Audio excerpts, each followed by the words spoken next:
গত বছরে ৫ আগস্ট আওয়ামী সরকার পতনের পর প্রায় ২ শতাধিক ভিআইপি আসামি গ্রেফতার হয়ে কারাগারে আছেন।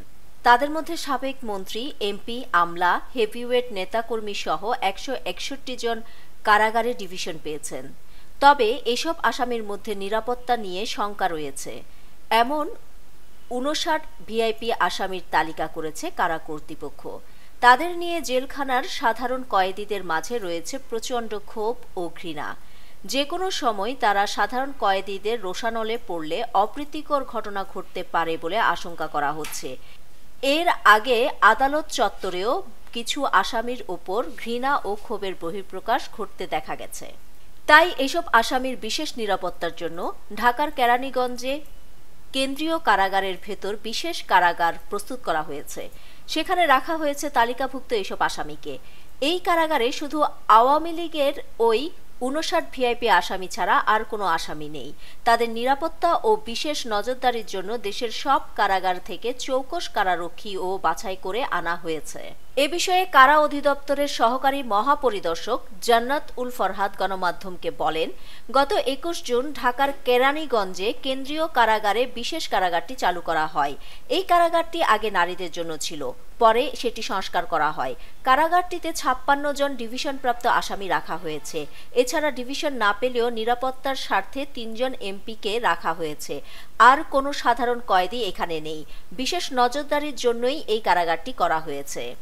জান্নাত উল ফরহাদ আরও বলেন, এসব আসামির প্রতি কড়া নজরদারির জন্য সারা দেশের জেলখানা থেকে চৌকস কারারক্ষী বাছাই করে আনা হয়েছে।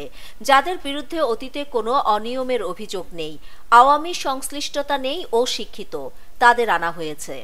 বিশেষ কারাগারে রাখা তালিকাভুক্ত এসব কয়েদি হলেন সাবেক বাণিজ্য বিষয়ক উপদেষ্টা সালমান এফ রহমান, সাবেক আইনমন্ত্রী আনিসুল হক, সাবেক তথ্যমন্ত্রী হাসানুল হক ইনু, ওয়ার্কার্স পার্টির চেয়ারম্যান রাশেদ খান মেনন, সাবেক আইসিটি প্রতিমন্ত্রী জুনায়েদ আহমেদ পলক, সাবেক মন্ত্রী আমির হোসেন আমু, সাবেক মেয়র আতিকুল ইসলাম, সাবেক খাদ্যমন্ত্রী অ্যাডভোকেট কামরুল ইসলাম, সাবেক কৃষিমন্ত্রী আব্দুর রাজ্জাক, সাবেক জনপ্রশাসন মন্ত্রী ফরহাদ হোসেন, সাবেক গণশিক্ষা প্রতিমন্ত্রী জাকির হোসেন, সাবেক ডেপুটি স্পিকার শামসুল হক টুকু, উপমন্ত্রী আরিফ খান জয়, আওয়ামী লীগের সাংগঠনিক সম্পাদক আহমেদ হোসেন, সাবেক মুক্তিযুদ্ধ বিষয়ক প্রতিমন্ত্রী ক্যাপ্টেন অবসরপ্রাপ্ত এবি তাজুল ইসলাম, সাবেক হুইপ আসম ফিরোজ, সাবেক বিচারপতি শামসুদ্দিন চৌধুরী মানিক, সাবেক মন্ত্রী গোলাম দস্তগীর গাজী, আওয়ামী লীগের প্রচার ও প্রকাশনা সম্পাদক আব্দুস সোবহান গোলাপ, সাবেক বাণিজ্য মন্ত্রী টিপু মুন্সি, সাবেক খাদ্যমন্ত্রী সাধন চন্দ্র মজুমদার,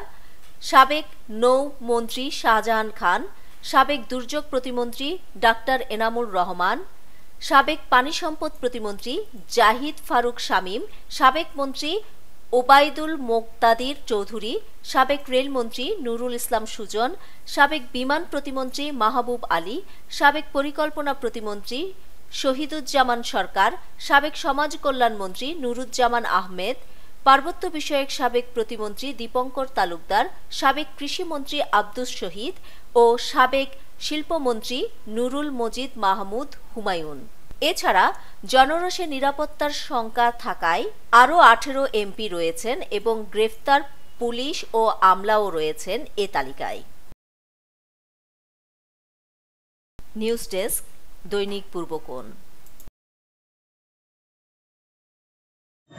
ক্রিকেটে ফর্ম সবসময় একরকম যায় না। কখনো একটা বলও কানেক্ট হয় না, আবার কখনো ব্যাট চালালেই ৪ ছক্কা। লাইফটাও ঠিক ক্রিকেটের মতোই, সময় সবসময় একরকম যায় না।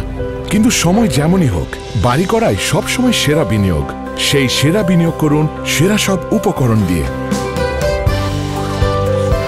তাই কিছু টাকা না বাঁচিয়ে বাড়ি করুন বেস্ট সিমেন্ট 7 রিং সিমেন্ট দিয়ে। 7 রিং সিমেন্ট, ভিত্তি আগামীর।